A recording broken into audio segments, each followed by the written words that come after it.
So pick a card, any card. Well, most times this is what it feels like whenever you're looking for your first camera and you're just hoping you get lucky both with your budget and the quality, but you also want to make sure you just don't miss out on the best features that you possibly could get. And at the end of the day, you're just hoping that you're lucky when you make that first purchase and it gets you everything you possibly need. Well, this is how you cheat and deal yourself the winning card every single time.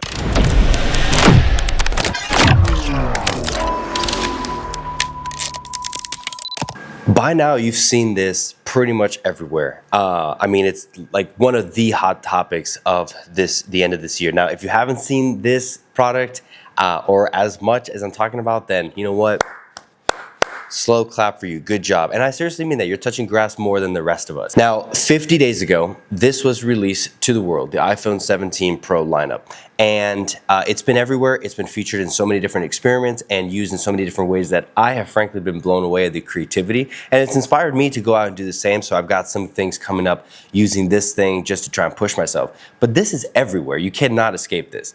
And I think for a good reason, this is being shown everywhere. Amongst being everywhere, I've also seen the reviews have been kind of, I'm surprisingly have been kind of mixed actually, because although a lot of people truly love it and have incorporated it into their workflow and into their daily lifestyle, I've also seen a huge trend where people are actually taking this product back and exchanging it for older iPhones. The reasons they're giving is because more of a nostalgic feel that older iPhones would tend to give rather than like a crispier look, although a lot of that can be achieved in post-processing.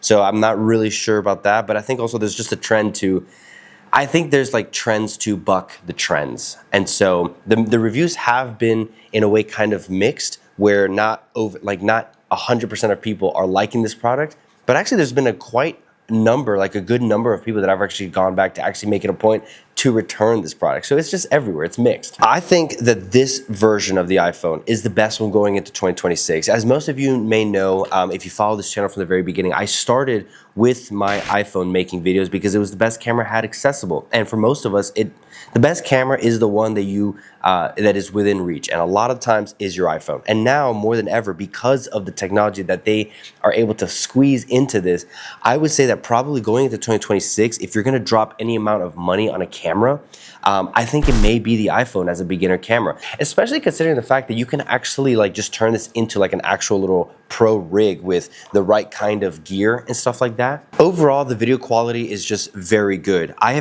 already have a couple of videos on my YouTube channel that you can go and check out where I specifically shot it in low light situations to be able to see what the dynamic range was for this kind of phone, and I was thoroughly impressed. The level of details that actually come up in the shadows without introducing a lot of noise was actually pretty phenomenal and just easy to work with. And if you go back to an older point where people are trading in this phone for an older one for that nostalgic feel, I think obviously the trend right now is to go back to a more gritty and raw and just personal feel rather than super clean and polished, especially as most of us try and rebel against this whole AI revolution.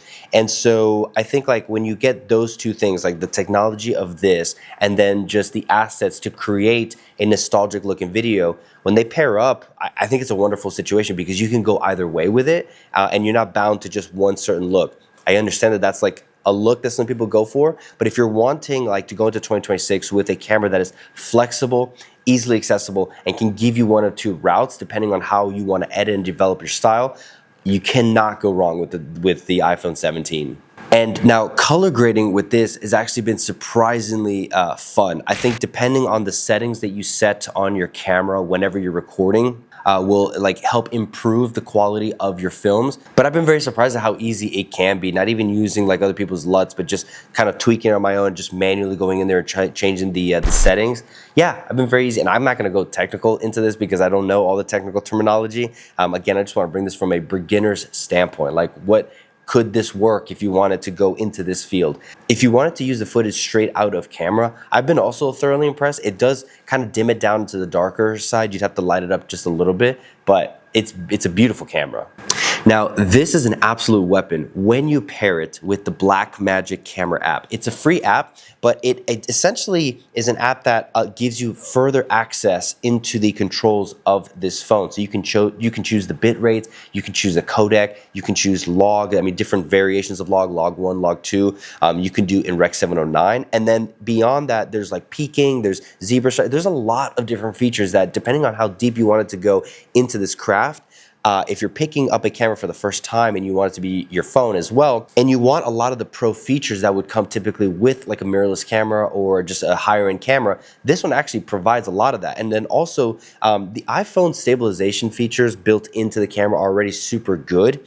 But if you wanted to actually kind of increase that or even take that away and just even mess with that, that's a feature that allows you control on this camera app as well. So iPhone 17 Pro paired with the Blackmagic Camera App, yeah, total weapon. Now here's a bit of a side note that I actually really enjoy this camera for. So in my professional life, there's a lot of things that I do that involve weddings, and not necessarily as a videographer, but there are a lot of other things that I would do in weddings, like for example, being a DJ, right? I've made videos about that.